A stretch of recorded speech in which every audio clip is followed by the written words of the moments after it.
It's colossal, stretching nearly 100 feet long, weighing hundreds of tons and fueled by raw power. The big boy is often called the largest locomotive ever built, a machine that crossed mountains, inspired generations, and became the ultimate symbol of American railroad muscle.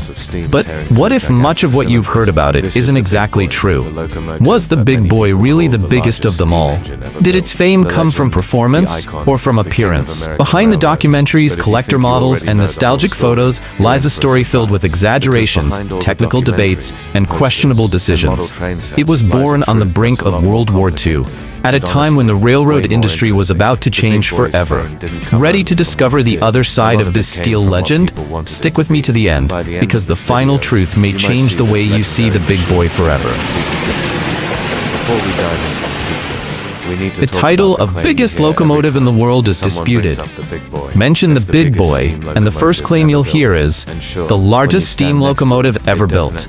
And yes, it's undeniably massive, nearly 100 feet long, articulated 4884 wheel configuration, and weighing over 1.2 million pounds with its tender fully loaded. But was it really the biggest? Other locomotives, like the DM&IR Yellowstone, operated by the Duluth, Nissabe and Iron Range Railway, posted figures that challenged Big Boy's throne. The Yellowstone, for instance, delivered more tractive effort, 140,000 pounds force versus Big Boy's 135,000, and it was roughly the same length. Then there's the Virginian AE, which featured electric boosters that gave it a total output rivaling or even surpassing the Big Boy. So why did Big Boy get the crown? Union Pacific mastered publicity, stunning photographs, bold marketing, and the nickname Big Boy, hand-chalked on the prototype by a shop worker, helped create an iconic image, a brand, a legend. But when you dig deeper, Big Boy doesn't dominate every category. She's massive, yes, but the definition of biggest depends on what you're measuring. Length, power, speed, tractive effort. In the battle of stats, the story isn't as clear-cut as people think. That's where the real magic. Its top speed is questionable. Union Pacific's official materials list the Big Boy's top speed as 80 miles per hour. That's a staggering number for something that weighs over 1 million pounds. But did it ever really go that fast? To this day, there are no verified records of a Big Boy reaching 80 miles per hour in real-world service. Railroad engineers and rolling stock specialists of the era argue that even under ideal downhill conditions, the locomotive rarely exceeded 65 or 70 miles per hour. Its massive weight and mechanical complexity made high-speed operation both impractical and dangerous. More importantly, the Big Boy wasn't built for speed. It was designed to haul heavy freight over the Wasatch Mountains, and in that mountainous terrain, brute pulling force mattered more than cruising velocity. Some claim that 80 miles per hour was only achieved in theoretical testing, no load, straight track. A far cry from the actual working conditions. Even if one unit came close once or twice, those were exceptions, not the rule. It's like claiming a Formula One car can go 250 miles per hour, when in reality, track limits keep it under 200. Impressive on paper, but not what really happens on the ground. And when it comes to the Big Boy, plenty of numbers seem crafted more to impress than to reflect real performance. Massive consumption and low efficiency. If the Big Boy did one thing better than any other locomotive, it was burn fuel and water, a lot of it. On average, it consumed around 12 tons of coal and 12,000 gallons of water for every few hundred miles. Long trips required constant stops just to refuel and refill water tanks. And despite what some might think, it didn't use advanced combustion systems, just plain, raw coal fed manually via a semi-automated screw system. Meanwhile, diesel-electric locomotives were just starting to rise. They needed fewer stops, smaller crews, less maintenance, and delivered equal or better performance at a fraction of the cost. The Big Boy was magnificent, but efficient? Not even close. It was heavy, expensive, and had an insatiable appetite. More a symbol of raw strength than a practical long-term solution for modern freight transport. Imagine trying to haul freight with a hungry beast that devours everything in its path. It's powerful, but costly. And when the costs outweigh the benefits, it's game over. The tracks themselves needed reinforcement Its operational costs were massive. Running a standard steam locomotive was already a challenge, but operating a big boy, that was in a class of its own. Each unit required a full crew: engineer, firemen, assistants, and maintenance staff. The upkeep was daily. Constant inspections of the axles, articulated joints, pistons, brake systems, and pressure valves were required. Even the smallest malfunction could mean a breakdown or worse. The amount of coal and water it consumed also drove up logistical expenses. Water towers and coal depots had to be placed strategically along routes. On top of that, the tracks had to be reinforced to handle the weight. And the big boy needed extra wide curves due to its massive wheelbase.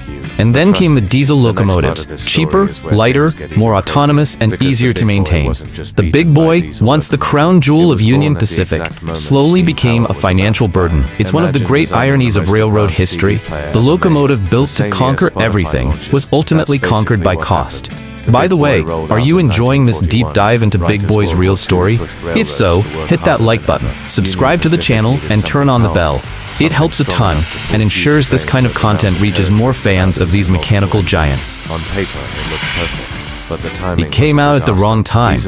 Imagine spending millions to develop a revolutionary new machine, only to realize, just a few years later, that it's already outdated. That's exactly what happened to the big boy. The locomotive was designed in 1940 and entered service in 1941, right as World War II pushed every industry to its limits. Union Pacific needed something that could haul enormous loads over the Wasatch Mountains without the need for additional locomotives. On paper, the big boy seemed perfect, but while she was rolling out, something else was rolling in: diesel-electric engines. They were lighter, simpler to operate, more fuel efficient, and needed fewer stops. And in just a few years, they took over American railroads. The big boy was born at a time when steam was on the way out. She never had the chance to fully prove herself because the world around her was already moving forward. It's like releasing a propeller plane, the same year jet engines revolutionized aviation. No matter how well engineered it is, the future is going in a different direction. And that leads us to a question that still causes debate today. Debate over its real necessity. Even back in the day, Big Boy sparked heated debates among engineers. One question that still divides experts today is, was it ever truly necessary? Union Pacific, bet big on the idea of building one massive locomotive that could do the work of 2 or 3 smaller ones. But many professionals at the time argued that a fleet of smaller, more efficient locomotives would have been cheaper, easier to maintain, and just as effective. And in practice, that proved true. Yes, Big Boy reduced the need for helper locomotives in mountain territory. But the trade-off was enormous spending on fuel, infrastructure, and maintenance. And when something went wrong, the whole operation came to a halt. Smaller modular units had flexibility. If one failed, the others could keep the train moving. Then came the diesel revolution, and with it, locomotives that were easier to manage, cheaper to run, and far more adaptable. Suddenly, the idea of building a single mechanical giant seemed more like an ego project than a smart long-term solution. Many engineers and historians now agree. Big Boy was a technical and logistical overreach. Impressive, yes, but overbuilt, overpriced, and ultimately unnecessary. It became an icon, but was it really the right solution? Controversies like that only grew louder when Union Pacific decided to bring her back. The 4014 restoration sparked controversy. In 2019, the railroad stopped to watch a legend come back to life. Big Boy number 4014, out of service since 1961, was fully restored and returned to active rails after years of painstaking work. At first, the reaction seemed unanimous: excitement, celebration, awe. But it didn't take long for debate to take over. Some experts called the restoration more of a marketing move than a true historical revival. Others pointed to the modern upgrades, electronic components, altered internal systems, and argued that it stripped the machine of its authenticity. There were also concerns about safety. Reviving such a massive, complex locomotive raised serious questions about operational risk, especially since modern tracks and infrastructure weren't designed for this kind of weight or mechanical stress. And yet, the crowds showed up in force. Thousands lined up across the country to see her run. Drones followed her across open landscapes. Families cried watching her roar to life. It felt like watching a dinosaur breathe again. But underneath the cheers and photo ops, a serious question lingered. Was this a living piece of history, or just a polished showpiece? No matter what side you're on, one thing is certain: few machines have ever stirred up this much passion decades after being retired. Legendary, but not because of performance. Today, Big Boy is a symbol. You'll find it on t-shirts, books, documentaries, museum displays, even model train sets. It represents the peak of steam power in American railroads.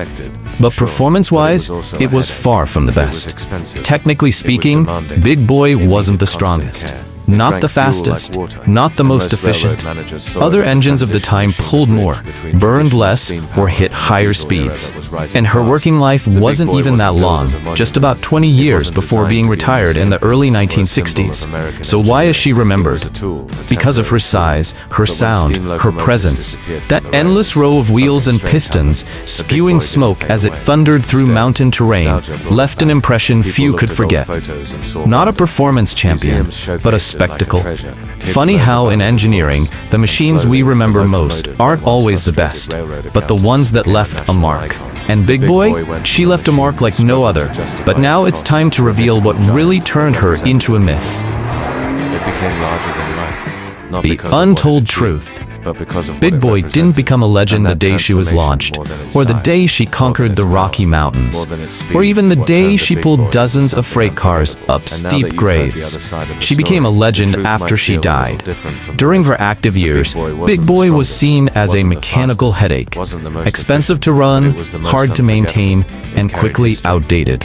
Sure, she earned respect, but mostly for her brute force, not her results. It was only after she disappeared from the rails that her image began to evolve. Her absence created nostalgia. The photos became artwork. A new generation of engineers started seeing her as a masterpiece, and the public, enchanted by the romance of the steam era, rebuilt her image as something mythical. She went from operational burden to legendary icon.